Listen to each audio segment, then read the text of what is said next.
Welcome, everybody, to Moose Milk Podcast, episode 21.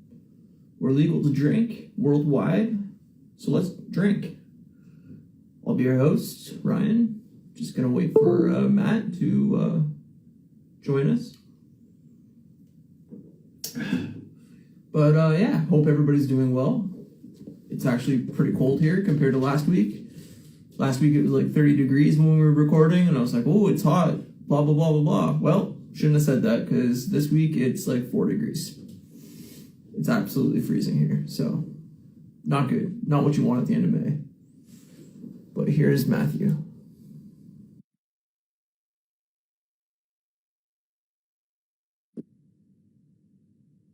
Nope. Still nothing.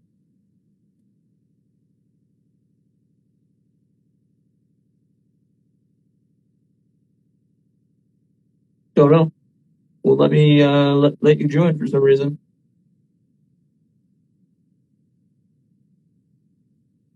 What is happening?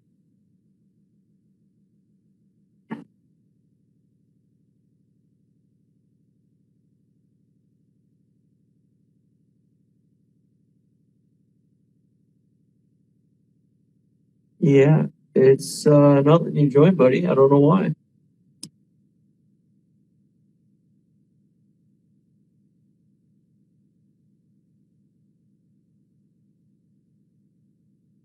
First time ever, it's not working.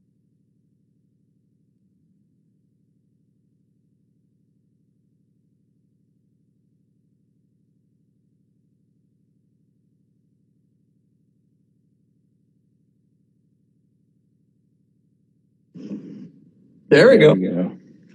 Don't know why that was going on. Oh, wow, I'm already on. That's weird. Hang on, I have to put my phone up. It's all good, buddy. I was just very confused why I wasn't letting you in. I know, that was weird. It kept saying it would give me the option to like request to join, and then it would say you can't send a request to join. Technology, buddy. Fuckers. I thought it might be my new phone. I thought maybe there was like an option or something I didn't turn on, or I don't know. I'm a huge idiot when it comes to these things, so it's like, new phone. Maybe there was an option I didn't turn on, and we're shit out of nut. You know. What's up with you? Not much, man. No. Just we watched a little bit of TV tonight. What did we watch tonight? We started watching this like documentary series about like cults and like it kind of breaks down different cults. I'll send you the name of it. I can't hang on, I could probably find it real quick. I love me some true crime. It's on Prime. It's not like it's more of a documentary. Like it's kind of like, I'll just tell you what the name of it is. But the first one we watched was about Nexium. And it started where you live. Yeah, I know. Yeah, I know. That's crazy. What's going on here? There's a great podcast called Uncovered by CBC Podcasts. Okay. It's all about the first season's all about Nexium, and like maybe the documentary you watched is like based off it. I don't know, but it's basically like the guy that's hosting the podcast went to high school, I believe, with one of the women that was within the cult. Okay. And she basically like spills the beans about like everything that was going on. Like this is after she left, basically, and how like, just basically like her experience within the cult and how she got into it, and like how like they kind of rope you in, and you know, they have so much on you that you can't really leave without ruining your life. That's the Nexium one, right? You're talking about? Yeah.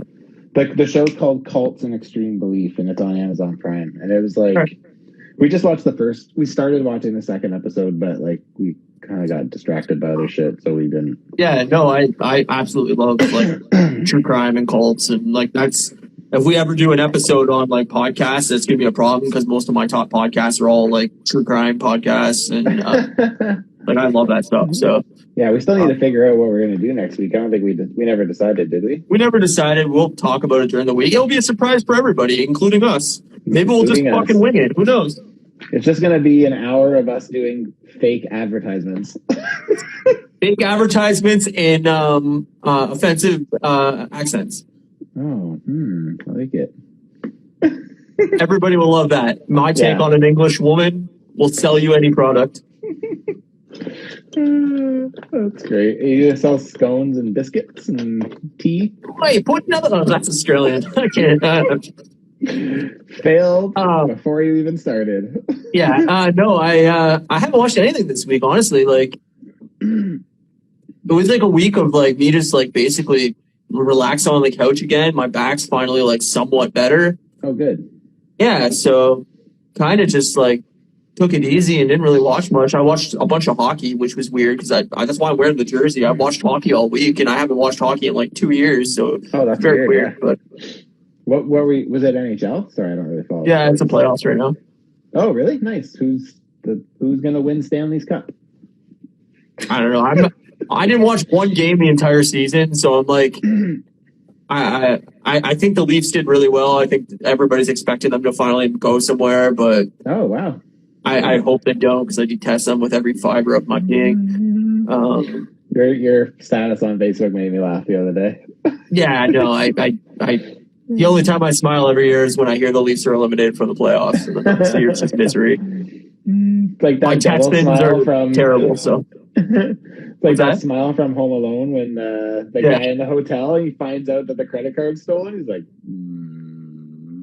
goes on. Like the creepiest smile ever. Ah, so creepy.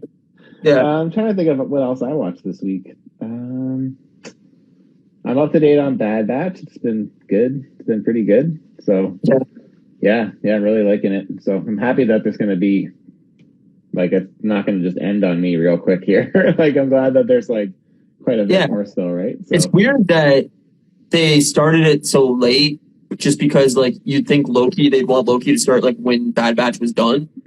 I kind of wonder if maybe that's why they switched Loki to Wednesday. Oh yeah.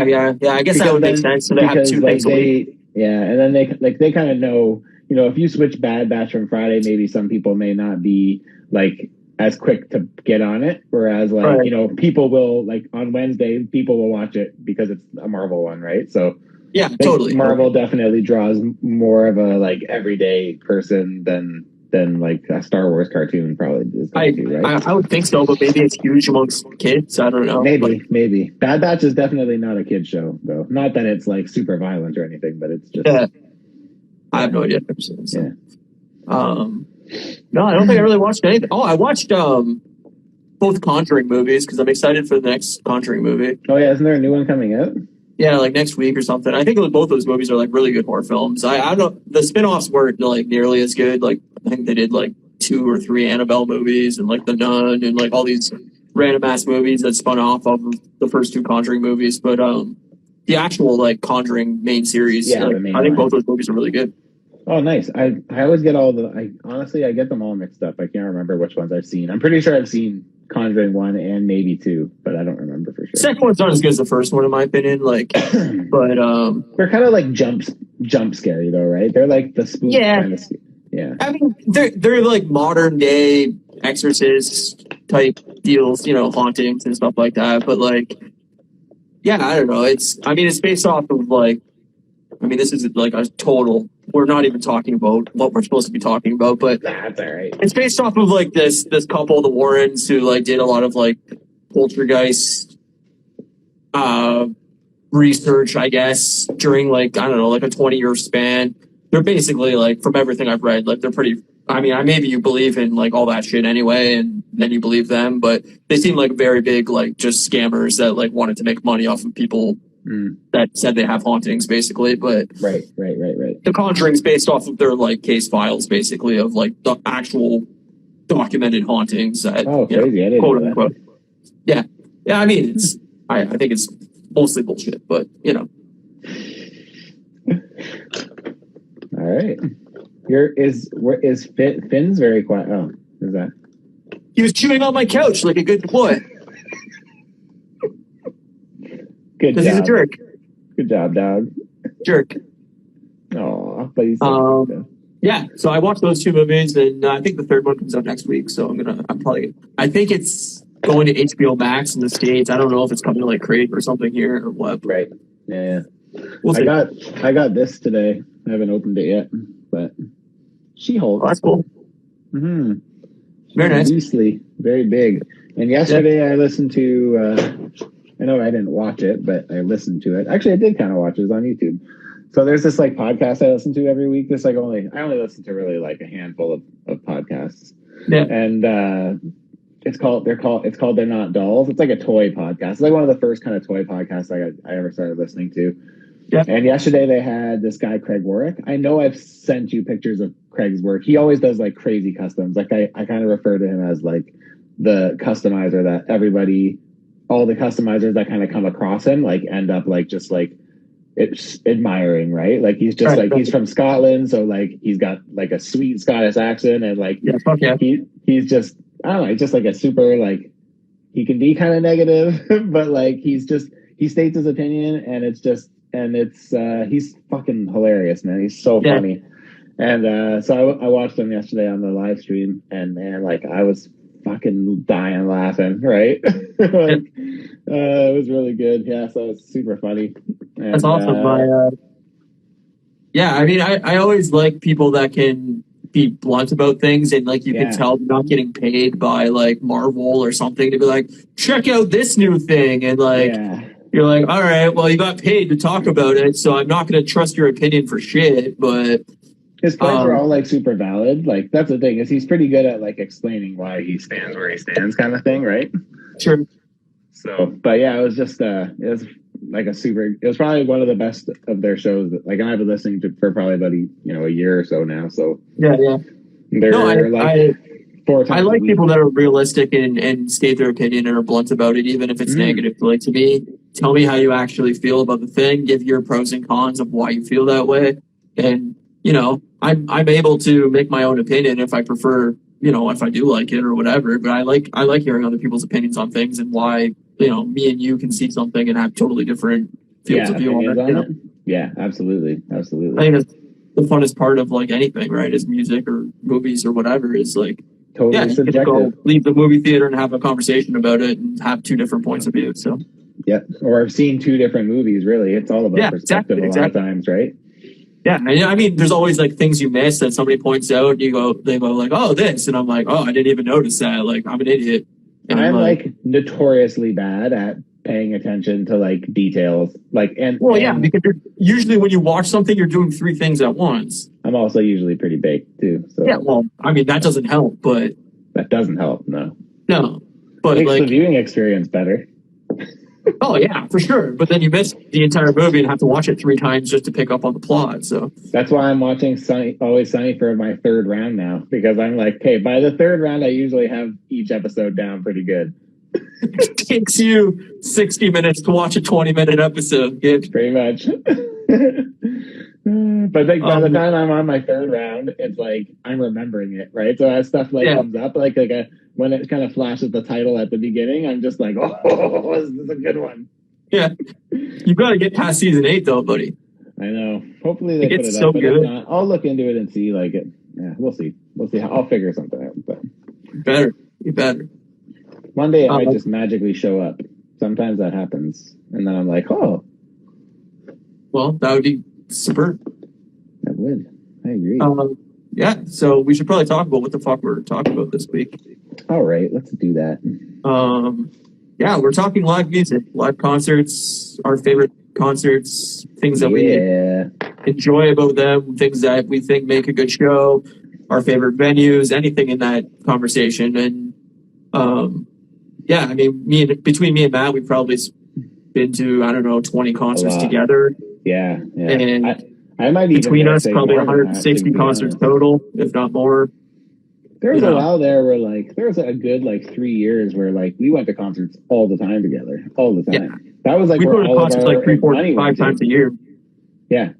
Depending on the year, I remember me and you going to Warped Tour and stuff like that, where that was that was a day. That was, you're burnt out the next couple days after Warped Tour. But Yep.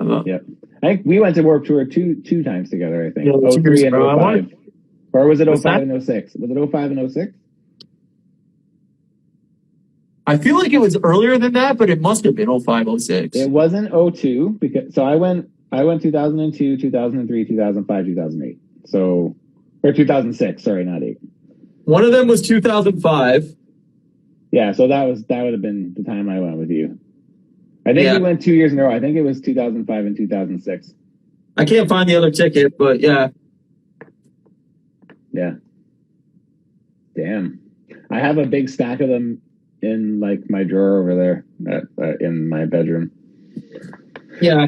Anyway, yeah, no, Warped Tour's, you know, I have a whole little discussion piece about that. Like I thought. See, the funny thing is like I guess we're just jumping into it. So yeah. Warped Tour. Like I guess I'll start with Warped Tour because to me Warped Tour is like was a huge thing. It was something I looked forward to seeing the lineup for every year, and it's like especially because in that time of my life I was like actively looking for bands all the time. Like it was like it's so different from where I'm at now. Like it's like now when I go to a concert, I call and I say, "Hey, when does this band go on that I want to see?" And they say this time, and then I go exactly at that time, and then I walk in, they play, and I literally turn around and walk out and go home. See, that's crazy to me. Like, I mean, to me, like that's my funnest part of concerts is like there's potential to find a new favorite band at every show. Like it was for me, but that's the thing is like I'm not there anymore. Like I don't have I don't care enough. Like don't get me wrong. Like if I stumble into a new band and I like it, like that's a great bonus. But like I find it way more difficult to get into new music, and I don't think it has anything to do with because it's not good. I think it's just because I have so much music to listen. Like I very rarely find a time where I'm like, what should I listen to? Like I always kind of have, you know, a dozen or two on the go, like kind of at all times. And I have a playlist that I kind of keep on shuffle. So like that, again, that's kind of where we're different, right? Like to me, like I don't remember when we did our top 20 albums, that was like the first time in a long time that I have listened to albums front to back. Like there are a couple exceptions to the rule. Like when me and Kate drive somewhere, we don't have to agree on an album. Like we just put an album on. But like honestly, like that's not how I like get into music unless like something really strikes me and like, you know, like I have been more since we did that top list because it kind of re-sparked my interest in it a little bit, right? But see, I'm a shuffle guy. I love to have shuffle. I love to have like a selection of like 600 like songs that I picked out that could just like radio just randomly come on and like I like it. And I'm not saying that I don't hit skip. Like I'm sure there's times where like something just doesn't hit me at the moment, right? But it's like I like that. Like to me, it's see, that's like inverse of me is where I'm a total album person. I want to listen to the album front to back. Very, very rarely will I pick an album and listen to 3 songs and then change the album or anything like that. Like usually if I put on an album, I'm listening to the entire album. I mean, obviously it's changed for modern music where they're putting out a digital single and sometimes like that's all that like they can put out 6 singles at a time before the album's out. And like, it's a very single driven world, even more so than I think it used to be. But I agree.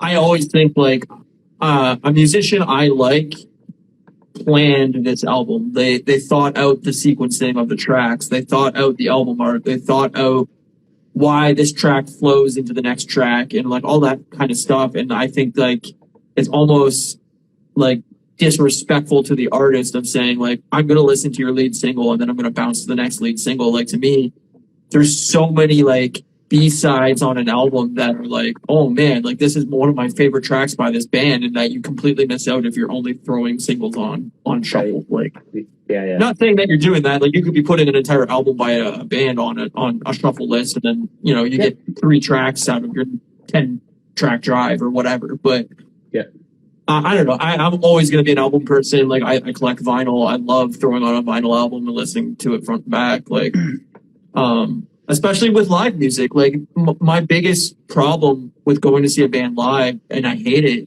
is when they're touring on a new album and all they play is stuff off the new album. Like, honestly, it depends. Like, if I'm into the new album, then whatever, that's fine. it can be great, but they never play it in order, so that annoys me.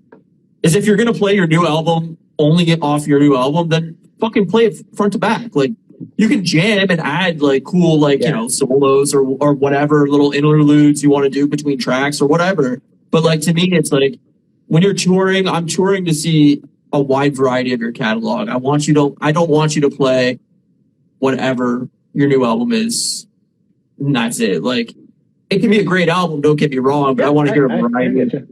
And that's where like I differ, right? Is like, at home, I only want to hear the album, but when I'm seeing a band live, I want to hear everything. A mix, that's where your shuffle comes in. Yeah, exactly. That's what I mean. And like, even then, like, I hate when a band only plays singles. Like, I don't love it either. I mean, again, I guess it depends who it is. So, like, you know, anybody who, you know, really pays attention, like, you know, like, I'm a huge Blink fan, if you didn't notice from my story earlier, right? But like, that there's an example of exactly that. It's like, I know, and I hate it. Going to see Blink now, or like, not right now, but like the last time I saw Blink, I mean, it was a little bit better last time, but the time before that was literally just like, we're gonna play our greatest hits. Like, we've played all of these songs like fucking 8,000 times. And that's what I mean. It's like, I couldn't imagine being in a band, to begin with. Like, obviously, I can't sing. I have no musical talent, but I'm not saying, like, in that regard, I couldn't imagine playing a 60s venue tour and playing the same songs every night.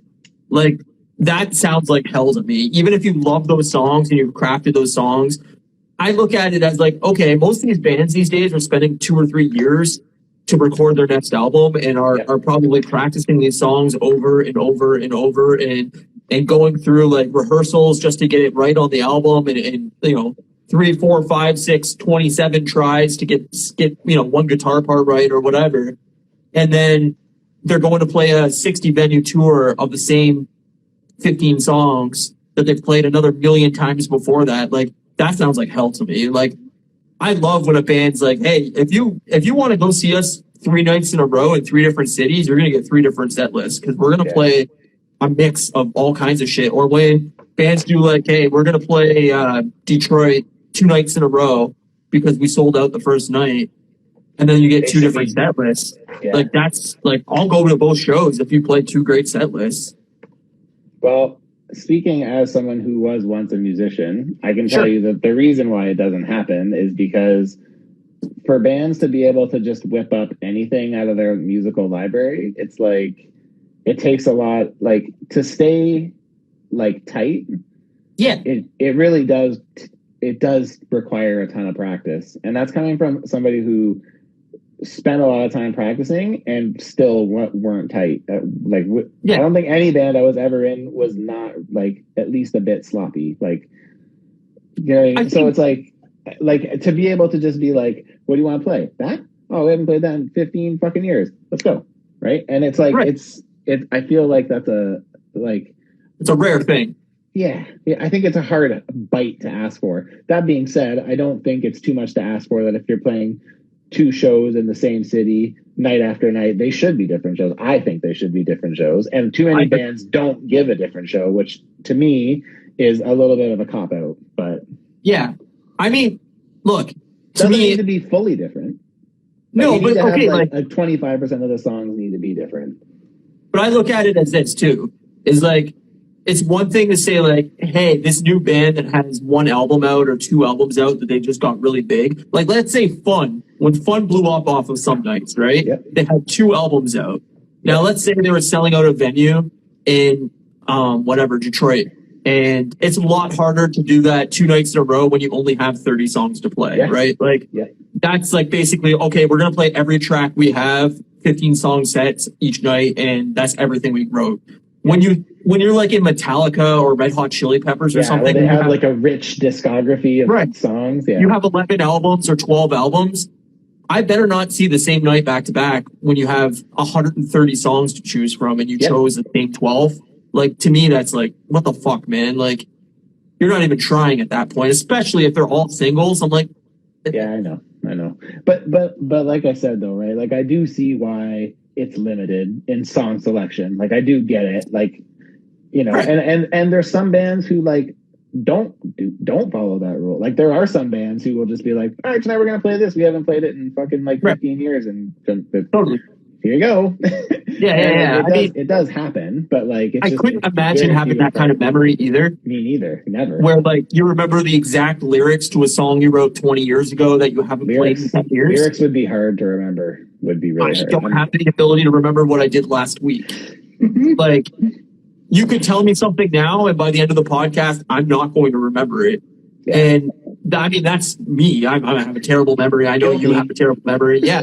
But like, that's what I mean is like to play. I get why it's hard. Like for a bass line that you wrote 10 years ago to remember the exact chords or notes or whatever to it. Like I wouldn't be able to do that. So I give anybody that can massive credit, but I think that just shows like the tightness of the band. Like I guarantee that, you know, there's bands that can't do it, but like a band like the Chili Peppers, I could totally see them saying like, hey, we're going to throw this song out that we haven't played in forever. Yeah. I think they're just that level of musicians that like they could probably do it. But yeah, I would pin them as one of the bands that probably would be able to do that. Maybe not everything, but like I bet you there's like a pretty good quantity. Or like Jack White, right? Like he riffs so much when he plays live. I've seen Jack White, like this is one of my favorite shows I've ever been to, so I'm just going to throw this in here now. But I've seen him in the Rock on Tours, like, I don't know, 2008 probably. And it was a small venue, and he just like jammed. Like, there would be 3-4 minute songs that ended up being 8 or 9 minute songs because he would just be jamming on the piano or playing like a crazy guitar solo or whatever. And like, I think you could say like, I want to hear a song X from the White Stripes tonight at a Jack White solo show. And he could probably pull it up, and it doesn't even have to be note for note. He could play it in a different style. He could play it in a different key. He could play, you know, massive different riffs during it and still sing the lyrics and like pull it off. Cause at this point he could make a fucking cheese grater into an instrument. Like he's just that talented, you know? Yeah. Yeah. He can just hear rhythm and everything, right? Yeah. Like, even when you watch, like, I think I might have mentioned this on the podcast before, but It Might Get Loud, a documentary that he's in. And like, he talks about like making a guitar out of like basically nothing, or like buying a used guitar that's actually not really good, like a very cheap, like fucking plastic garbage guitar, and then playing it on tour just because it had a different weird sound to it than a normal, like quality electric guitar and like stuff like that. Like he's just a weird dude that like knows music and he can play anything. On the kind of topic of like, I'm kind of going backwards just a little bit here, but like, I wanted to kind of get your opinion on like what your opinion is on like anniversary tours. So like we're seeing a lot of bands now who are doing like, it's our 10-year anniversary, like we're gonna play this album from front to back. So like being somebody who enjoys an album but likes a bit of shuffle in a live show, where do you kind of stand on something like that? I like it because they're being unique, right? Like it's specialized. Yeah. Like if I was going to go see Blink-182 and they're saying, hey, it's Enema of the State's 20-year anniversary, we're going to play Enema of the State front to back. That'd be amazing. And then we're going to play like, you know, 5 other random tracks to fill out a set or something like that. Like, because I mean, Enema's like what, 40 minutes probably? Yeah, tops. So like, if I'm paying $100 or something to go see a band, you better be playing for more than fucking 40 minutes. I agree. Yeah, from Blink, I need at least an hour and 10. Like at least. Yeah, exactly. Hour 10 to 90 minutes, perfect. So like, to me, okay, let's throw Enema of the State anniversary tour, go for a break, like to have a 20-minute intermission, and then say, we're going to come back out and play another 10 tracks off of like the rest of the stuff. But you're being front-facing. You're saying, you're paying for an Enema of the State reunion show or anniversary show. So you know what you're getting. If you pay to see this, don't be disappointed that you're getting that. You know, don't come thinking you're gonna get take off your pants and jacket. Like we're here to play. But like, see, like I've gone to those anniversary shows. Like Our Lady Peace played 2-night show in Toronto. Like I don't know, 10 years ago, whatever it might have been.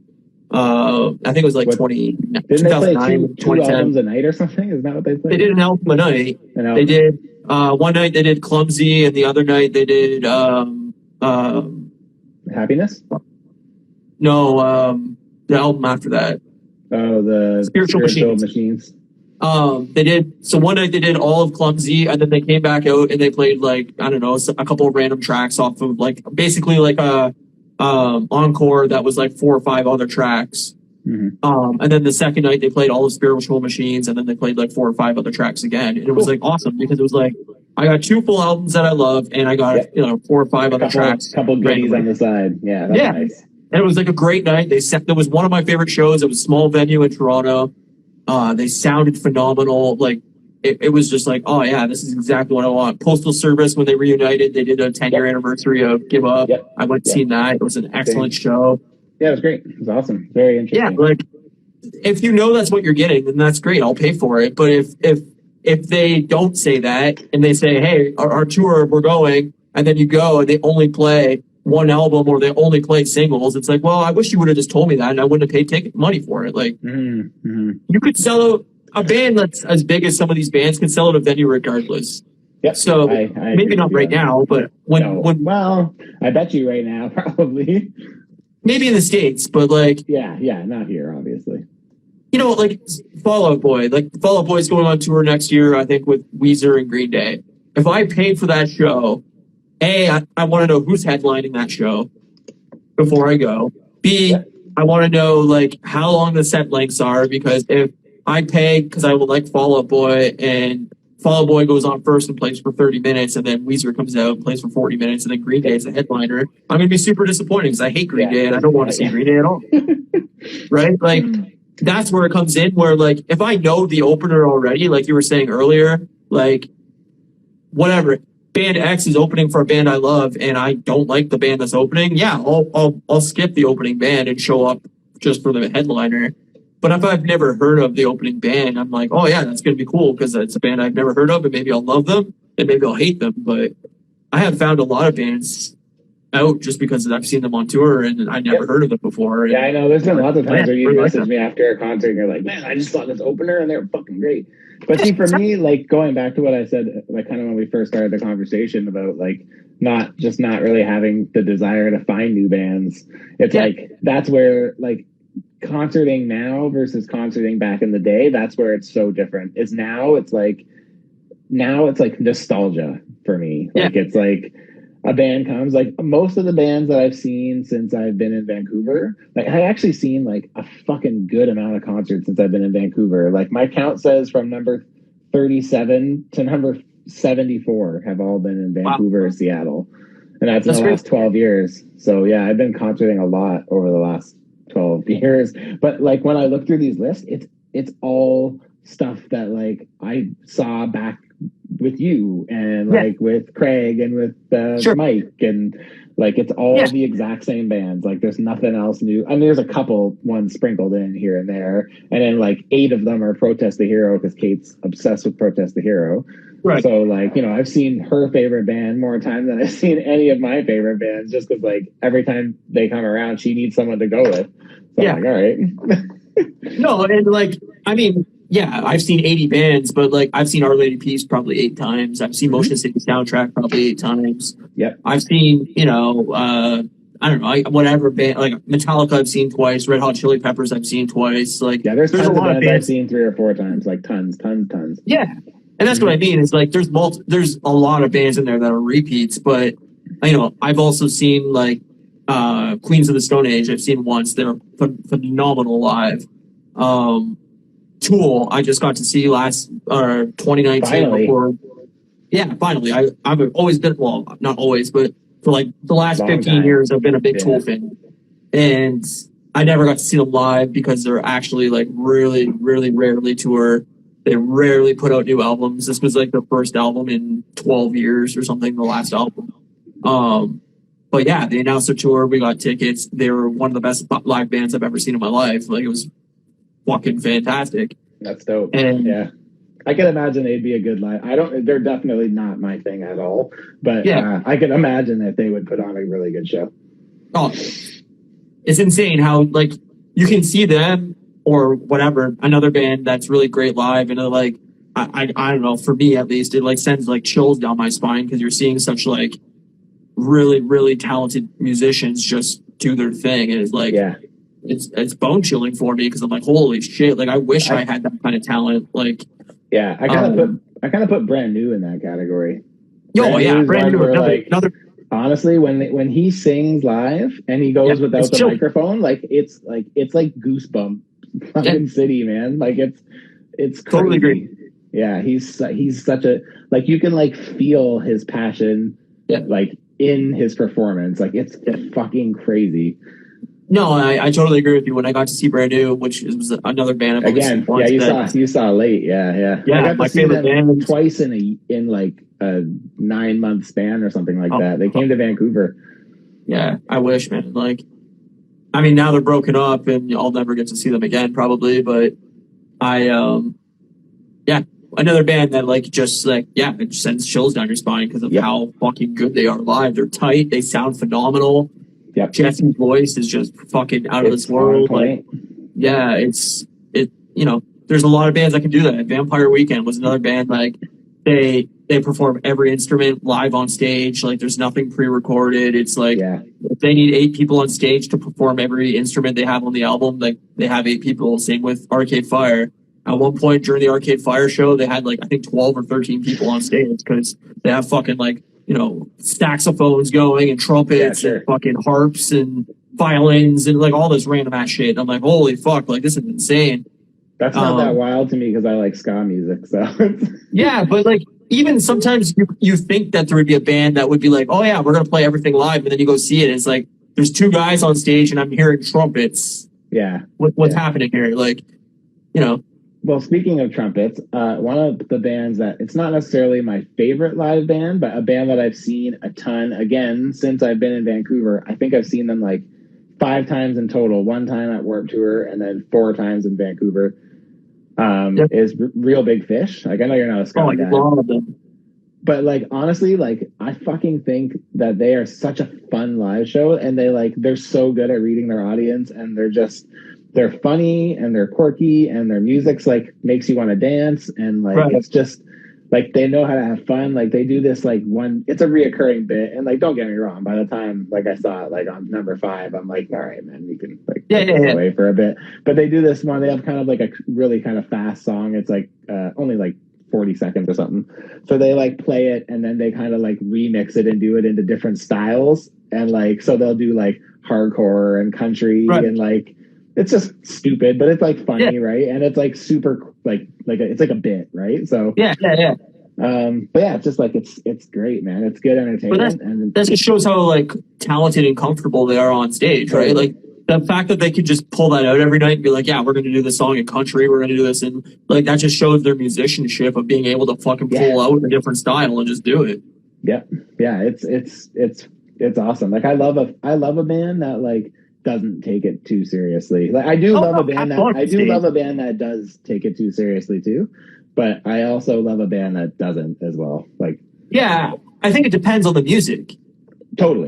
Yeah. Like if you had a Tool performance where they weren't taking it serious, that would be a bummer. I don't want to see Maynard on stage making fart jokes like Blink-182. Like it's a different style of music, right? I mean, I think also like set design has so much to do with shows, and like I hate, and I know it sounds like shitty of me to say, but I can't stand when a band has like their name on a fucking blanket behind them and that's their set design. Like I understand there's bands that are like up and coming that can't afford like a set or anything like that. Like I totally get that and respect that. I'm not saying, you know, you put out your first album and you should have fucking you know, a blimp flying around the fucking, you know, 2,000 seater you know, venue, but if you're the Chili Peppers or something, like I want to see something. Like you have the money, you're millionaires. Fucking put some money into your set. Like when you see Metallica, there's always cool set shit going on. Yeah. When you know, like that kind of stuff. Like I like that. I appreciate that. Yeah, I think in some regards I like it. Like I guess it depends. Again, I guess on the band. Like there's some bands who like I associate with theatrics, right? And it's like the one that my mind goes to right away is like Panic at the Disco. Like I've seen Panic 5 times, and like they're one of those ones that it's like they're always flashy. It's always a show. It's not just like a concert. Like it's like a performance, right? It's theatery and it's like overdone. And I've only seen them once. Like I think right after Fever came out. So. Oh, really? I pretty much have seen them off of every single album except the last one. I'd like to see them again, but they're awesome. Honestly, Brendan is an incredible performer. His voice is still good. Like I remember the last time I saw them was when what was the one that was before the last one? It had Bachelor. Yeah. I can't remember what it's exactly called. But the second last one. It was like kind of like mildly successful. But when I saw them play off that album, it was probably the best set list I've ever seen them like pick. Like it was just so it was super diverse from their entire catalog. Everything from the first album, even the second album had a couple songs off of it, which I was super surprised by. Yeah. Death of a Bachelor. Yeah, Death of a Bachelor. That's the one. Yeah. I actually really liked that album too. So no, so do I. I think that's like their third best album, probably. Yeah, it's really good. Yeah, I'd probably rank it there too, to be honest. Our number 1 and 2 is probably different, but yeah. I really like their most recent album too. That's probably my second favorite album. Yeah, I should go back and listen to that because it just at the time, I feel like Panic's one of those bands where I need to kind of be in the mood for it. Yeah, which I mean, it's not uncommon. It's not uncommon for that to happen for me. Yeah. So. But yeah, no, like I love like a cool set. Like when I see Muse had the coolest set I've ever seen in my life, like out of any bands. Their first time I seen them was at a small venue, and they had like, you know, those like almost like glowing orbs you have as a kid that like you see all like electricity kind of like spew to your fingertips and stuff. Yep. They had like 6 tubes on stage that looked like something out of those that had like electricity going through them and shit. It looked fucking cool as hell. It was in a really small venue, and it was like one of the best shows I've ever seen. Like they're an amazing band live. But then I seen them at a big venue after that, and it was like they had an awesome set. They do this like whole like roulette thing that like involved like 16 different televisions that like a ball kind of spins around all these televisions, and that's how they picked their next track is whatever it landed on. That's the track they sang. Nice. Yeah, that sounds pretty cool. Hi, Carrot Boy. We're talking about concerts. Yeah, what's going on, man? But yeah, no, I think set design means so much to his show, and I mean, if you're a talented band, you don't need it. But I think even if you are talented, it definitely adds something to the show. It's something that sticks out in your mind. Speaking of sticking out in your mind, and slightly kind of changing topic a little bit here. Sure. I'm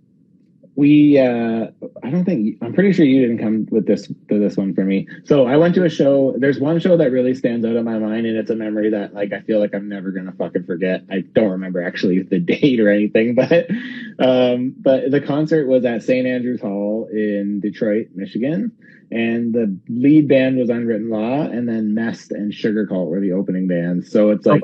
So I was essentially going for Mest. So I liked Unwritten Law at the time a bit, but wasn't like huge on them. I was like, Mest was like one of my favorite bands at that time. Yeah. And then like I'd never heard of Sugar Cult at that point. So so we go in and Sugar Cult starts playing, and like the whole fucking, it's pretty full because Unwritten Law is from Detroit, and you like the floor started to like give. So like, I remember you telling me this. Yeah, I know you've heard this story. Yeah. So like everyone's jumping. It's pop punk, right? So everyone's jumping, and this is actually where my love for Sugar Cult kind of started, because like I was hooked immediately as soon as I heard it. So yeah, everyone starts jumping, and about 3 songs in, the power gets cut on stage, the sound. And we find out that we're being evacuated because the people jumping was caving in the floor, and underneath the St. Andrews Hall, there is a smaller venue called The Shelter, and Adam and His Package, which is like a one-man synthesizer show, was underneath and had a show going on, and there was fear that the floor was going to cave in. So I love St. Andrews Hall. So we had to leave. And everyone was super bummed, right? Because, I mean, it's like a hometown show for Unwritten Law. So for anybody who's never been to St. Andrews Hall, there's like an alleyway in between St. Andrews and the building next to it. It's also like a super sketchy area. It's downtown Detroit. It's dark at this point, right? And the alleyway generally has like homeless people handing out toothpick flags. and like 16 homeless men trying to sell you stuff. Yeah, it's crazy. So they evacuate us, and we all think we're going to be able to go back in. Like, we all think this is just kind of temporary, right? So they kind of put us out in the alley, and we're all in the alleyway, the whole venue, pretty much. And the next thing we know, like, a tour bus comes up and blocks the front. And we're like, what the fuck? And then Unwritten Law gets out and, like, stands on top of their tour bus and basically screaming. They don't have microphones or anything. There's no power. Is basically screaming, explaining what happened, and that everyone's money will be refunded, but that they don't want anyone to leave without, like, a show. So Mest and Unwritten Law and Sugar Cult all play one song or two songs. I think Unwritten Law played two songs acoustically on top of their tour bus, and, like, the whole like alleyway was, like, singing along, right? Like, it was probably the coolest concert experience I ever got to have, and I didn't even get to see the concert that I kind of went for, right? And it's like, even what they were playing, it's like you could barely hear anything because, like, we're in an alley, there's no microphones, and they're playing an acoustic guitar. So it's like an acoustic guitar and, like, 800 people in an alleyway screaming the words. But like, honestly, man, it was like one of those, like, surreal moments in a concert. It's awesome. Like, it's still up there to this day as, like, the best or one of the best concerts that I've ever been to, because it's just such a crazy story, and, like, who ever gets that experience? No, never. You couldn't replicate that if you tried, really. No, like, honestly. No. And it just shows how cool that they were too, right? It's like they didn't want anybody to want to, like, to have to leave without getting to see something, right? That's what I was gonna say. Is, like, you know, some guys could have just said, like, well, fuck, the show's canceled, like, we're bouncing. And, like, the fact that they cared enough about their fans to say, like, no, we'll do something for these guys that came up to see us, like, that's awesome. Yep, I agree. So yeah, it really stands in my mind, and I'm sure that that's probably why Mest kind of stayed as one of my favorite bands for so long, because it's just, like, I always remembered that, right? And it was such a fucking cool experience. The band I think that, like, that had that kind of moment for me too at St. Andrews is CKY, and it was a weird show for me because me and an ex-girlfriend had bought tickets for it while we were dating, and then we broke up. I remember this. Yeah, and we went together anyways, and it was, like, super awkward and weird. And, like, but, like, we both split on the tickets, so we were just like, we both wanted to go see CKY, and that was, like, the air conditioning wasn't working at all in St. Andrews. It was, like, the middle of summer. It was probably, like, 10 degrees in that place. Gross. Everybody is just soaked, like, head to toe in sweat. Like, it was brutally hot in that place. There's no windows, there's no nothing. And everybody was, like, jumping into the music and, like, flipping out and doing, like, mosh pits and, like, all kinds of shit. It was a wild show at at St. Andrews Hall. And, like, that, I remember you telling me that story about your show, and I was just like, that was a night where I was like, oh, we're gonna break this place again. Like, it's gonna happen. It's been broken so many times. Oh, sure it has. It's like I don't know, for people that's never seen it, it's like probably like 100 or 120-year-old church that, like, it's not a church anymore. They turned it into a music venue, and it's like, the acoustics in the place are amazing, but it only holds, like, maybe 2,000 people, maybe 1,200 people. I don't know, like, somewhere in that area. It's not a lot. Yeah, it's a small place. Yeah, it's very small. Yeah. But yeah, it's no seats, only standing. Seats. Yeah, there's like a tier around the top. Yeah. Is that your favorite venue? Would you say that that's my favorite venue. Sure. Is it? Yeah. It's hard for me to say. Like I really love Fox too. You like what? Fox? Fox Theater in Detroit. I don't know if I've been to Fox Theater. Oh, it's beautiful. I like State Theater though. I know it's not State Theater anymore, but Fillmore. Fillmore, yeah, it was Fillmore. I've been to a show when it was Fillmore. Fillmore's nice. I don't like it anymore because it's only standing as well, and it's, like, tiered. So, like, I always end up behind somebody that I can't see over because I'm not that tall of a guy. I'm only 5'10". There's always, like, some behemoth of a man in front of me that's, like, 6'8" and, like, fucking 600 pounds. And I you just, don't have like, me to sit on my shoulders anymore. I understand. Yeah, well, you used to, put me on your shoulders and tickle my toes during the show, and it was, like, romantic. Yeah. But no, I like State or Fillmore too. But Fox is like an old, like really nice theater. Like the architecture inside is like gorgeous.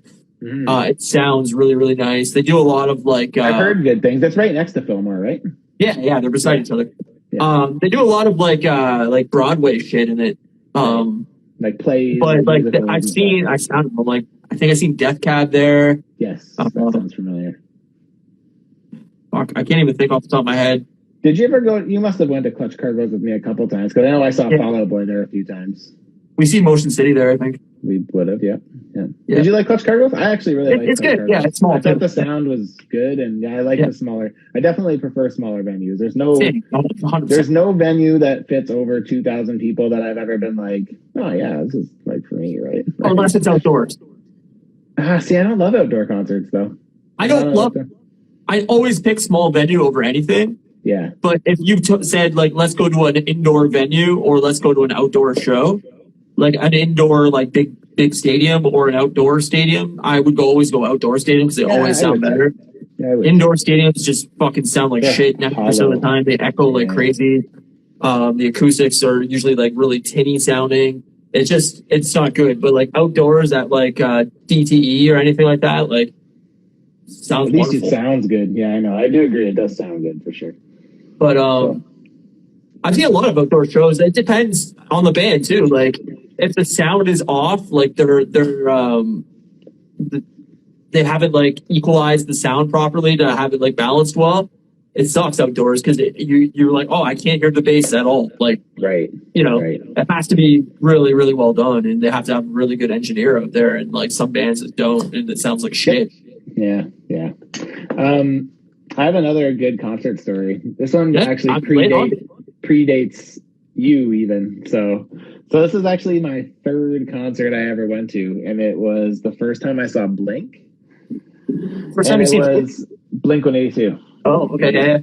So it was Blink and Newfound Glory and Body Jar from Australia. So I went with so this was like Newfound just released self-titled. Okay. That's how old this is. And it was at DT 2002? Yeah, maybe around I think self-titled 2000. No, I think it's 2003. Okay. Yeah, maybe. I was thinking maybe earlier, but anyways. So it's like high school era. Yeah, I was in high school, yeah. So I went with some friends from high school, and we found out that when we got there, we were in the parking lot or whatever, and 89X was there, and they were giving away a chance to like announce the band, like Blink, before they went on stage or whatever. Right. So we knew that was happening. So what we had planned to do was we were going to do, like at the time, What's My Age Again was like the single, right? So like the video of them running naked was kind of the thing. So what we did was we all went in our boxers and we made like an 8, a 9, and an X, and we all wore them over like our dicks as if it was like censoring our crotches. And we won. I can't remember how we had to win. I can't remember if it was just like the idea that won it or if we did something. I don't remember. Yeah. But we fucking won. That's insane to me. And we got to go, and I don't know where it is, but I will, next time I have my external hard drive out with all my old pictures, I'll try to go through. I know I have a scan, like I scanned it because someone who I was with took a picture of the three of us on stage announcing it. That's insane. How have I never heard this story? Yeah, I don't know. Maybe I told you. Maybe I don't know. If you did, I don't remember it. That's wild. Yeah, man. It's crazy. It's so crazy. It was me and Chris Hastings and Rick Reno. Wow. Chris used to play in I Know Karate. Remember Chris? Yeah. No, that's wild. Did you get to meet like Blake? No, we didn't get to meet anybody, but we were standing right next to Newfound Glory in the back when we were waiting to go on and announce. Yeah, that's wild. It was crazy. Yeah. Crazy. Yeah, I think the only time I met a band the only time I think I met a band was I think it was it The Used or Taking Back Sunday? Oh, nice. I think it was The Used, but I could be wrong. But it was right before, like, might have been Taking Back. I don't know, but it was one or the other. When I seen them, the second show I ever went to was Blink-182 headlining Taking Back Sunday and The Used. Yep. And I can't remember what order they played in, but Used whatever Used the would have band opened. What's that? Used opened. Yeah, so it must have been The Used probably because they were sitting at a table at like a merch table before the show, just like selling their merch and shit. And they had all the like 89X stickers because it was an 89X show, and so I just flipped it over and got them all to sign it. I didn't want merch; I just waited in line to talk to them. Yeah, it was like they didn't mind at all. They're super nice and whatever. It was like I think that's the only time I've really met a band. I remember when Our Lady Peace came here. I think we had I want to say one of my friends like was like working on it or something like that. And we had a chance to like meet them, or I don't know. I don't remember exactly, but it wasn't to me. I'm not like a celebrity dude where I like really want to meet someone like I don't know what for you to finish so I can tell a funny story about that. But yes, I'm exactly the same. Like what do you say? Like, hey, I like your music. Okay, see you later. Like when you're in that position, that's pretty much the only thing that came out. Right, but like also on the other side of it is like, so they're listening to like say 100 fans. They're meeting before the show. They're probably getting asked the same question 68 times. Like, totally. It's like, it's not fun for them. It's not fun for me. They don't want to be doing this. I'm guaranteeing their agent or like the station or whatever is saying like, hey, do you mind meeting 189X fans before the show? And they're like, yeah. Like, nobody wants to do that. Well, okay, so when was it? It was the first time that Blink came to Vancouver. So Tom was still in the band. Yeah. And I got tickets for me and Kate to go see them at Rogers Arena. And this was early in when we were dating. So like we were still kind of getting to know each other. Sure. And she like pulls strings essentially. So to like get me to like meet Blink-182. I remember you telling me this, yeah. And like, I remember when she told me, she was like expecting me to be like jump up and do like a fucking backflip or something, right? And like the reaction that she got was she was so disappointed because like I was like, look, to me, the more impressive thing is that you pulled strings to put me in front of Blink-182. That is impressive. But to meet Blink-182, I don't really care that much because like I don't know, I generally don't like associate like celebrities with like real people because like I feel like their lives are so privileged, and I'm not shaming it, like most of them I'm sure have worked very hard for it and I'm not trying to take away, but like when you live that outside of reality where it's like your normal day would never look like my normal day, and there's nothing wrong with that, but it's just it's hard for me to associate on that level with them. Like I would never put myself on that page with them. Yeah, no, I look at it as this.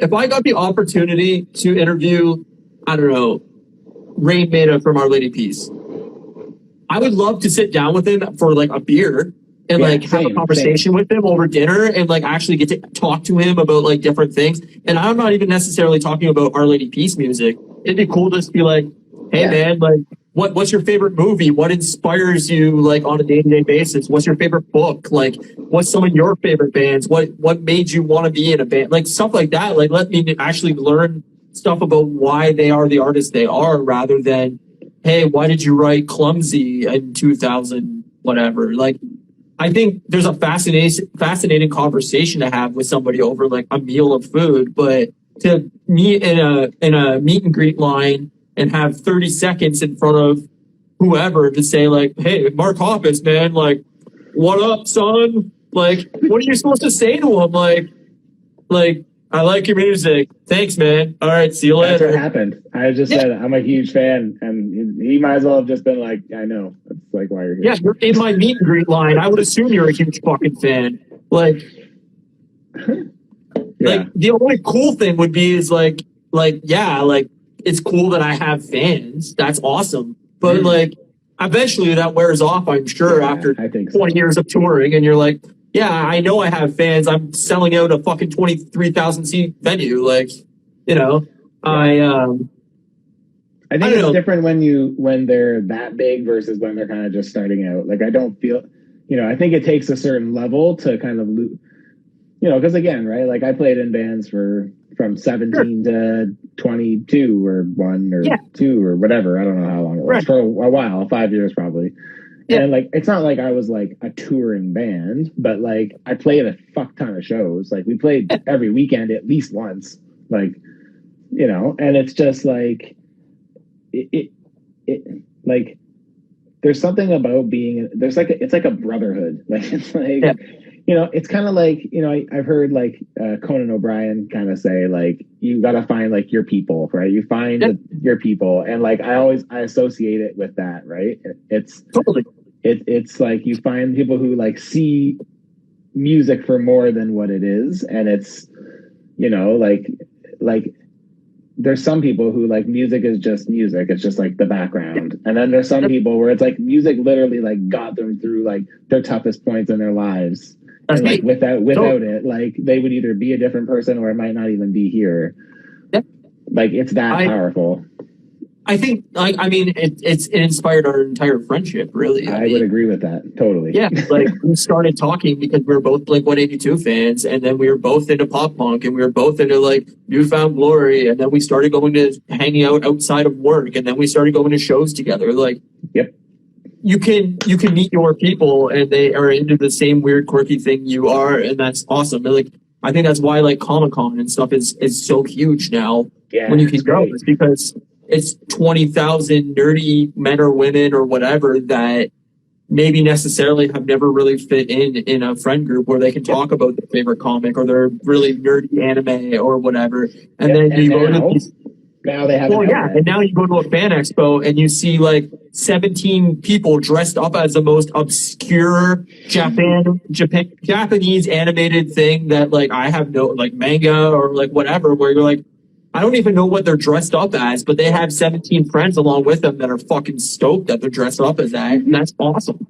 Yeah, you know, it's funny that you say that because like I associate like, you know, the toy community, like I very much find it similar to the band way like of life, and just it's very cool. Like it's a great community to kind of be a part of, and you know, and that's what I mean. Is I can't add anything to that because I know nothing about toys. But you can do a podcast with 6 other toy collectors or custom makers that you guys could have a 2-hour podcast about customs and know exactly what you're talking about and find a community that also is like, man, this is exactly the show I've been looking for, was people talking about the thing I'm into, and it's hard to find because it's an obscure thing, right? And like, you know, being a popular music's band's fan isn't necessarily obscure, but it's also like finding a friend that also loves a band you love. It just gives you like that extra language that you can speak to each other of like,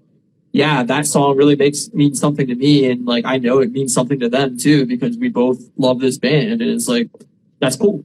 Yeah, I agree. It's a cool like common ground to have for sure. Yeah, I've had lots of times where I like meet somebody and we're like totally different, but we like have an interest in one common band, and like literally like that relationship lives on that one band, and it's just, but it's great. Like it's good because like they have that same passion, right? And even when you like say are going to like a party where you don't really know anybody, right? Like say your wife's girlfriend that you don't really know's, you know, husband's having a birthday and you guys are invited to it. You don't really know anybody else there. And like all of a sudden somebody said something that you perk up on and go, hey, I can add to that conversation about this, you know, this band or this movie or whatever. And then all of a sudden you're like, oh, like this got me into a conversation where I don't know anybody. And that's all we have in common. And I'll never talk to this person again. You know, he's from a completely different walk of life than I am. But for that hour I'm stuck at this party, it gave us something to talk about, you know, and it's cool. Yeah. It's funny that you say that because when I first moved out to BC, that was one of the kind of things that kind of happened to me. One of my friends I went to college with, who like I lost contact with, randomly moved out to British Columbia and reached out to me, and we resparked our friendship after like forever, right? And he started doing these like trivia nights at a pub with some of the people he worked with, and he invited me, and like I got to be known as the like music guy. So it's like that's awesome. So it was like whenever they would do like the music round, it was like that was my round, right? Because a lot of the guys who were organizing it were my age, so it's like a lot of like the hits for them were the hits for me too, right? Sure. So it was awesome. it was a cool thing to be known for. Yeah. So, and there was a long time I love trivia nights. Like, I miss bar trivia, man. Me too. Trivia is so fun. So good. Yeah, it is. But yeah, it's even like true crime, right? Like, I love true crime, and it's really dark a lot of the times, and you know, it's hard to talk about in public because there's so many times where you bring up something that's extremely sensitive, right? Yeah, like totally. Talking about a murder or something else terrible at a party. Like, most people at the party are gonna be like, "What the fuck is wrong with this guy?" Yeah, what like, the fuck are you talking about, man? Yeah, like, why are we talking about a serial killer? But then when you meet somebody else that's also interested in true crime, it's the mystery of it. It's the crime solving of it, like, that I love. And so you meet your people, and you're like, holy shit! Like, you're also super, curious about Jeffrey Dahmer's murder spree, and then you just go into a conversation, right? Like, it's a rare thing to find, but it's cool because you just find somebody else that's interested in that thing. And I think music's always going to be that. When you pay money for a show and you show up at a 1,200 seat small venue, and there's 1,200 super fans just like you here for that band, it's awesome because that vibe in that place is awesome. Yeah, man, for sure. To kind of bring it down just a little bit, like what would be kind of like the one, after COVID kind of is done, or we're gonna probably be dealing with it for a long time, but I mean, like, once we're kind of back to some semblance of normal, like, what would be the first show you would what would be a show you would want to see if you could put a lineup together, like 3 bands? Well, I'll say it this way: I do have Rage Against the Machine tickets. Oh, in Detroit? Yeah, that have been delayed for 2 years. Oh, I see. Oh, I remember. Yeah, I remember that. We bought them last winter, like early last year, like February or March last year, before COVID went off, for summer 2020, and then it got delayed to this summer, and then it got delayed till next summer. So, like, I have still those Rage Against the Machine tickets for Detroit next year, but nice. So that may be the first show I see. I don't know. I mean, I hope I see something before that. But if I was to put, like, honestly, if I had the money, I would put together a show at the casino or like at the riverfront in Windsor of all Canadian bands. Like, I would just pick for you. Yeah, well, it would be just for me. I'd hope other people would show up, but if it's just for me, that's fine too. But like, I would put together like 5 or 6 Canadian bands. That way, you don't have to worry about border crossing or anything like that. Yeah. I would get like Tegan and Sarah and Arcade Fire and Mother and all these bands that I love that are big, not big. I don't know how big and some of them would be, but I think you have to have some smaller low key bands to open, and then have like a big headliner and whatever. And I would pay money for that instantly, like an all Canadian cool festival in Windsor. It'd be awesome, but it'll never happen. How about you? Yeah, I mean, I'd love to see something familiar. It seems to be the trend. I actually have the only tickets that I have outstanding concert-wise is Jimmy Eat World. I was supposed to see the Invented tour, and it got canceled. So yeah, I had tickets for it in London, and then it got canceled. Yeah, same. It got canceled, and it got rescheduled, and it got canceled again. And then they said, if you want a refund, you can get one, or if you want to just hold on to your tickets, you can just hold on to them. So I'm in that boat too. Yeah, I took the refund because I was just like, I have no faith that in 2 years. Yeah, we'll be back. Yeah, we'll be back in any shape, and like, I'm not gonna indefinitely hold on to a $60 ticket. I'm doing it for Rage, but Rage sold out within like story. Yeah, Rage 6 minutes. And they have toured in 20 years. Yeah, they're not an active band. That makes a huge difference. If there was one band you could pick that is broken up, that isn't going to tour, that you haven't seen, that you'd like to see, who would that be?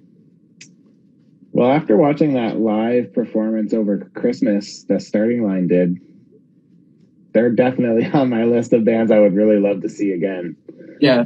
Because they were just fucking amazing. For a band that hasn't been an active band for 12 years, like, it's insane that they're that tight still. Like, it's crazy. Yeah. I know they practiced a lot for it, but still, like, there's no hope that they would do like another tour? I don't think so. It's just I think the only one that really wants to pursue music as like a real job is Kenny. Like the other ones don't.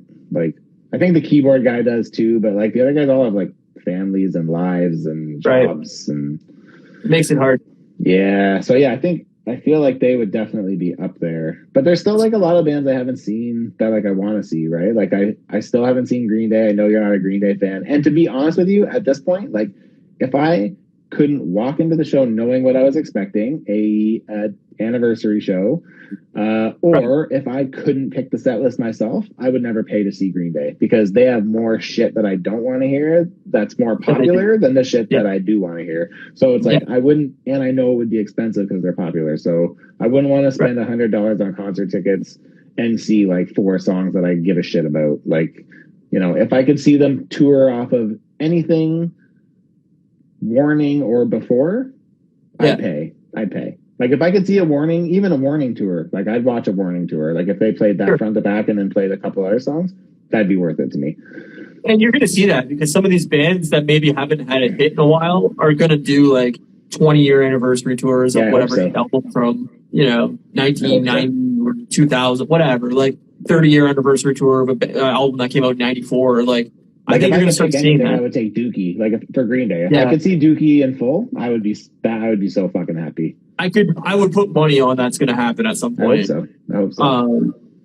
But it's a lot of bands like that. Like there's tons of bands where if they did like, we're doing the 30-year anniversary tour of this album, I would definitely pay money to see that. But there's nothing like even the Used. I love the first 2 Used albums, and if they did like a tour that was just like, we're going to play the first Used albums front to back, I would pay to see them, but every album after the second album, I think is like atrociously bad. I would never pay to see them. Yeah, I agree. I'm on the same page as you are on that one.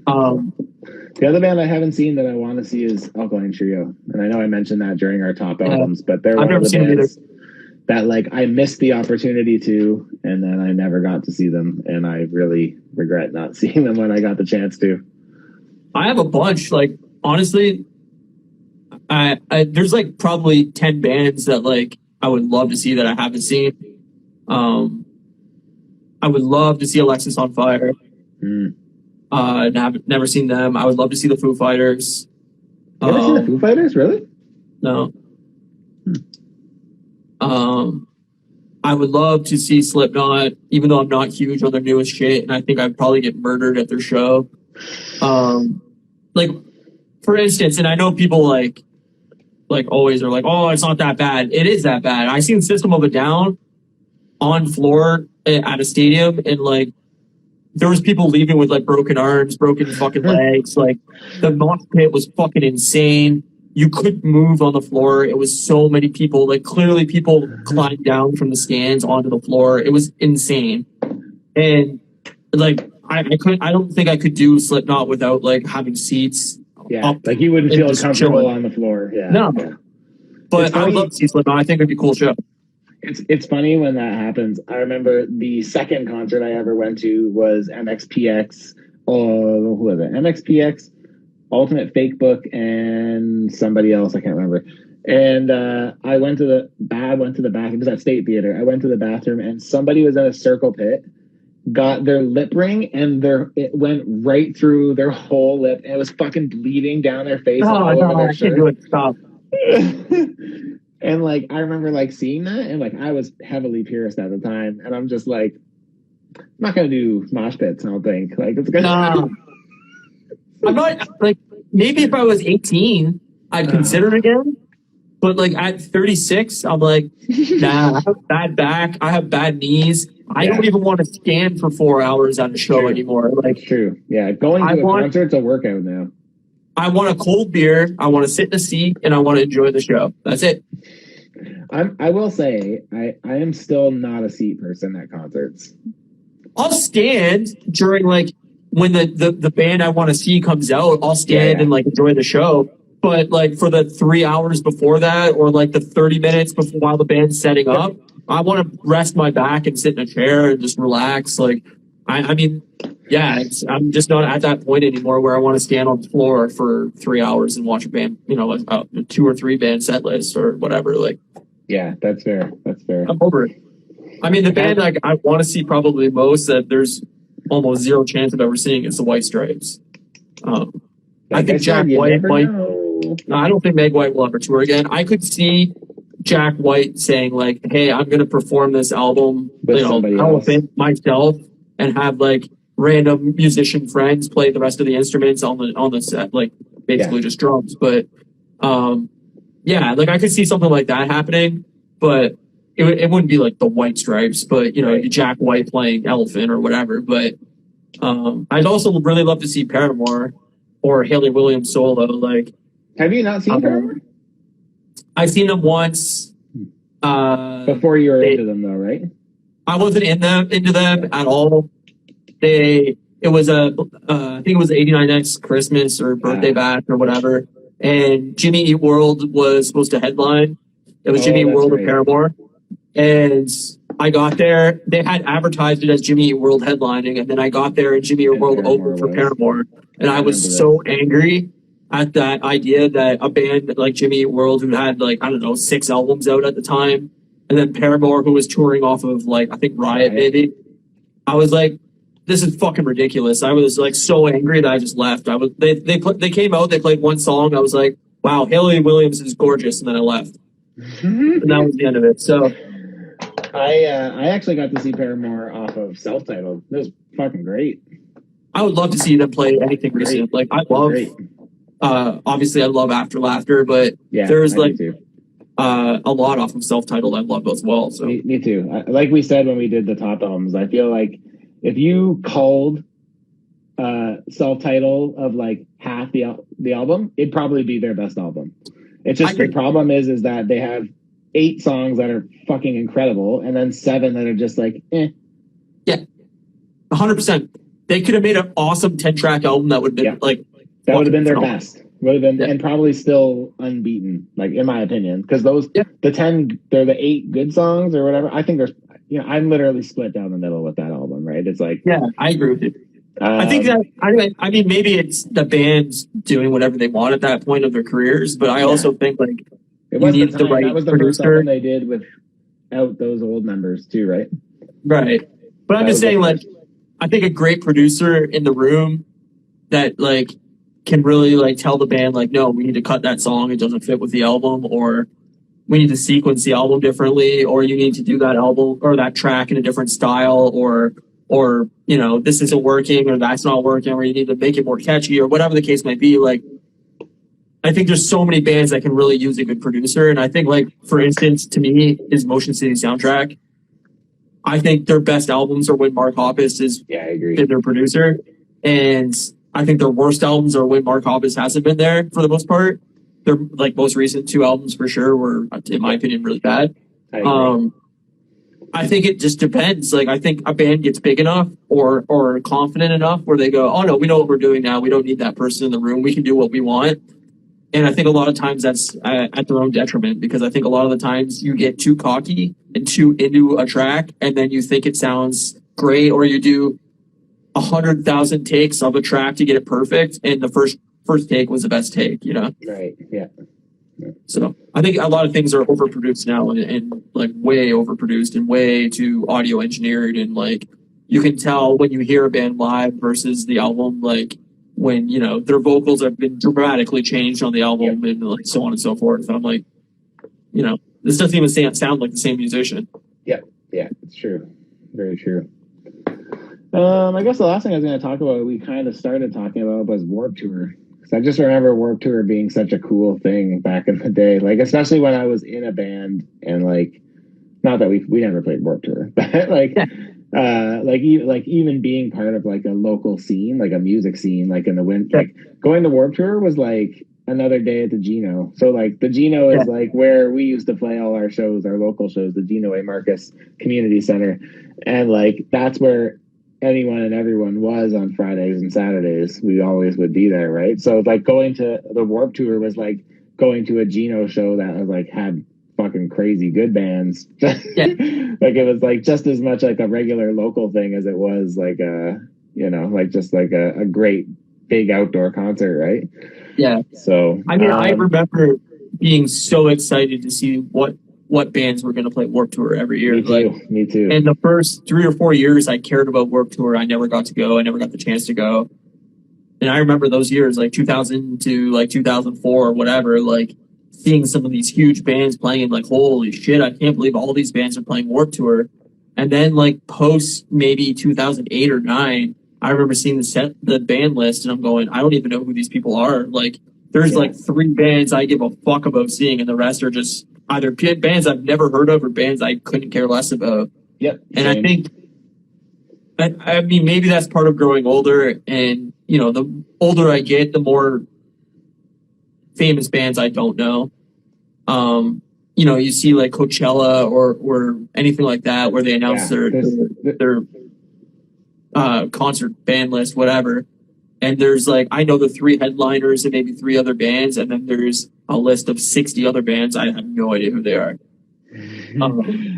See, for me, I still have a vast enough knowledge where like I recognize a lot of the bands, and it's like there's still like a lot of the bands that like I used to like in the early 2000s are still bands. Like even the smaller ones, like a lot of them have stuck around and are still active, and so it's like it's interesting to see like exactly that. Like the other day I saw the Riot Fest 3-day lineup for the Riot Fest, and I was like, honestly, awesome. I could go to any 3 of those days, and like I could make enough of a day of it from the bands that I like on those days. Maybe like not like the whole thing, but like I could easily watch 5 bands each day and be good. When I seen that list, I was like, I could go to this festival because there's a lot of stuff there.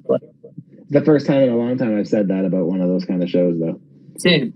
I think my biggest memory of Warped Tour, and I don't know what year it was, whether it was the first year we went or the second year it went, but I remember it being insanely hot. Yeah, it was the second year the first year we went was the hot one. That was the first year. It was at Pontiac Silverdome parking lot. Yeah. And that was the first year we went and saw. We were excited for Motion City, I'm pretty sure, wasn't it? Right. Yeah. I remember going and it was so hot that they had sprinklers set up to like hose people off. People were passing out from the heat, and then they called the firefighters in to like set up like a hose, basically. I remember that. Yeah, just shoot it into the air so that it would like drop on people lightly so that people could cool off because it was so insanely hot that you had kids like with their shirts off, like passed out on the ground all over the place. Yeah. And then I think it maybe the second year we went, I'm pretty sure because it was at Comerica Park. You have bought like literally 100 t-shirts. Like I remember walking around to all the different merch stands, and you're like, "Yep, I'll take one of you, one of you, one of you, one of the mustard kind, one of you." I knew what I wanted. Oh yeah, like, and I just remember you had a backpack with you, and there was literally like 65 shirts in it from all these different bands. Yeah, there was a lot. I remember that. And I was just like, Jesus Christ, this guy, like, he's out of his mind. It was cheap. It was the cheapest time to buy that stuff, right? Like, I remember buying shirts at, like, the T-shirt store in Great Lakes Crossing in Michigan. And, like, I remember going to, like, even, like, Hot Topic and stuff was good for band tees and shit. But, you'd spend, like, $22-23, go to Warped Tour, and the bands were selling their shirts for, like, $12. I was just like... It was, like, $10, $12, yeah. Yeah.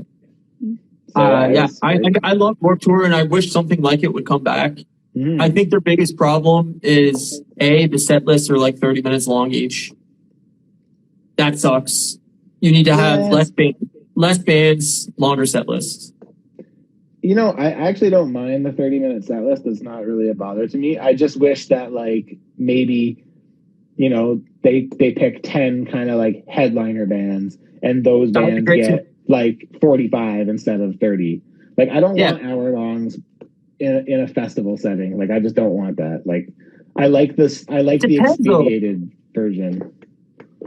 Because now there's so little bands that I like that play Warped Tour that like if I went to Warped Tour, say Warped Tour 2022 it was happening, and they announced their band list, there's probably like 6 bands on there that I even have heard of that I care about. Yeah. So if I went to Warped Tour, I'd be like, okay, I'm going to see these 6 bands, and then maybe I'll find a few other bands that I enjoy. But out of those, that, 12-hour day, if there's only 6 bands playing 30-minute sets that I care about, it's like, that's a long day to commit to listening to a lot of shit that I'm not going to like. The thing is at the time that I was going to Warped Tour, I was actively into that music scene. So Yeah. it ended up being there was like 6 bands that I didn't know.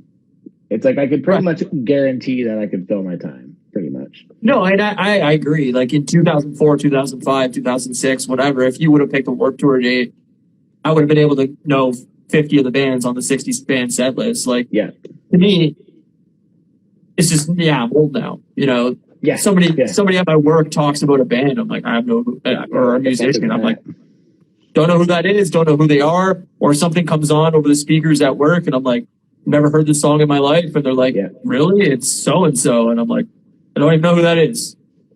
Did they play Warped Tour in 2003? Yeah, exactly. And like, I'm an old man now. It sucks. Like, I'm the old guy at the fucking, hey kids, I'm trying to fit in with you, and it's weird. But yeah, I love Warped Tour. It was always a fun time, especially if you have money to like keep cool and buy like a ton of slushies or a ton of fucking cold drinks. Like, that's when Warped Tour is awesome. As a 18 or 17-year-old kid, it kind of was like, well, I'm broke and I can afford, a hot dog and a drink, so I got to spend my money wisely. That kind of sucked, but now if I went, I could bring, a couple $100 and be like, I'm going to buy some merch. I'm going to buy, 8 beers and, pizza. It's great. Yeah, I don't know if I could do a full day thing anymore, but yeah, like I said, if there was a good enough lineup, I'd probably at least entertain the idea. So. Yeah, I wish we had festivals really more in Canada. Like, yeah, we don't really have anything really, right? Well, we had a few, I think, in Toronto, Montreal. I can't remember doesn't what Toronto it was called. Get a Riot Fest date, or didn't they used to get a Riot Fest date?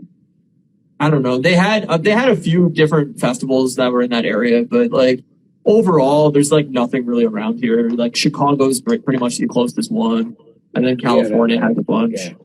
And it's like I'm not going all the way to California unless like I know I had like 3 or 4 friends that were willing to go. The biggest problem for me now at this age too is like most of my friends A, don't really want to go to concerts, and B, like aren't into the same musicians I am. So it's just like to find somebody to go to a show now is like fucking pulling teeth. So to be honest with you, I actually over the past, I don't know, like before COVID, maybe the last 2 years, like I actually started going to concerts alone. No, and I think that's totally fine. Yeah, because I don't want to like. I was like buying an extra ticket for like somebody just to come with me, even if they didn't like it. Oh, and like, I had like 2 times in a row where people bailed at last minute, and I'm just like, what's the point? I'm just wasting money, and honestly, like they don't give a shit. Like, no, same. The last time I see Motion City Soundtrack, I just gave a ticket to my friend Brian to go with me because I was just like, hey, you might enjoy them, and I don't know if you will or not, so this is a free ticket. Just come with me. I need somebody to go with. A lot of times I buy 2 tickets and just hope that I can find somebody to go. But like my biggest problem, obviously, for people that don't know, is I don't drive. So a lot of these shows are like hours away, and that if I don't have somebody that's willing to drive, where I can give them like, hey, I'll pay for your gas, or I'll pay for whatever.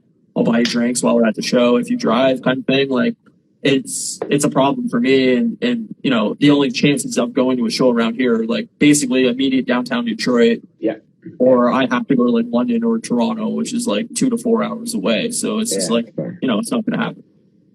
You can bike ride there. No, I'm just kidding. Yeah, well, I could, but it's going to be a long bike ride. I have to take a week off work, But no, I would love to go to a festival or like Chicago or California. Like if one day you were like, hey, whatever, Coachella or whatever it's got this dope lineup, fly out to Vancouver, we'll drive down to California and back and go see like a dope show, I'd be like 100% I'm in. Like it's worth to go for a drive with you, like when we drove you out to Vancouver. That was fun. Like that's worth any amount of money to me. Yeah, that was a good trip. I mean, we could just do that and be like, hey, we're going to get a hamburger in California and drive back. And I'd be like, all right, we're going to In-N-Out. Yeah, like, I don't give a fuck. Like, if we didn't even have to stay in California, we could go to like fucking shitholeville, Kentucky. And I'd be like, all right, let's go. Like, Sugarloaf Road. We'll stay at that fucking for the anniversary of our visit. 100%. We'll be like, hey, boys, we're back. And they'll look at us and be like, who the fuck are you? We're like, oh, we stayed here. We stayed here in the summer of 2009, bitch. Or they have my customer card posted on the wall, and they're like, "This guy's out of his mind. Don't let him stay here again." If you ever see this man, don't let him. Don't let him stay here. He's not allowed here. I'm on the banned list. That's funny. All right, But anyway, I think we should wrap this up. What do you think? Unless you got anything else. I think that's good. I think that's our live music show. And actually, do you have any live albums that you would like say like, hey, this is like my favorite live album? Yeah, MXPX at the show is probably. It actually made my top 20 list last time I did a top 20 album. It's probably one of the only live albums that like actually did that for me. And I think it's because MXPX is like one of the first bands I ever discovered at a concert. Right. So yeah. I would say either Muse, I think it's called Harp, HARRP. It's like, I can't remember where it's at. But that's a really, really good live album. I also really enjoy Slipknot 9.0. It's probably 10 years old now, but it's a double live album that's like really, really solid front to back. So yeah. I always liked the Blink album too, but it's more just, I liked it more for the dick jokes, if I'm really being honest. It's a very weird, I mean, that's, in my opinion, one of the most creative live albums ever. Just because like, it's a mixture of live shit and pre-recorded shit that they like make jokes to fit in between live tracks, and it's something original. It's a live album like I've never heard before, and it's funny as fuck. So it is pretty funny. I like the 22 minutes of just random shit at the end. It's fucking hilarious. And you would never be able to make that album now. Yeah, probably not with the dick jokes and stuff. No, it would be totally inappropriate now. And the Satan voice. Yeah. Anyway, so live music, awesome. If you're into live shows or you have a favorite live show that you've been to, feel free to comment it. Fucking point us to a great live album, anything like that. But next week will be a surprise. We'll figure out what we're gonna do, and we'll post about it later in the week. We'll figure it out though. Yeah, we'll figure it out. It'll be something fun, I'm sure. Yeah. It'll be good. Thanks everybody for watching. If you enjoyed this, please consider throwing us a follow at Customs by Matthew at Moose Milk Media. And we will see you next week on Friday. You should start going Moose Milk Media, even though that's a cow. I'm gonna do that. Okay. I promise you, I will never do that. Okay. Maybe I will do it next time. I'll just drop it in. Can we get you a moose costume? All right, goodbye. We'll have to see. Bye. Okay, bye.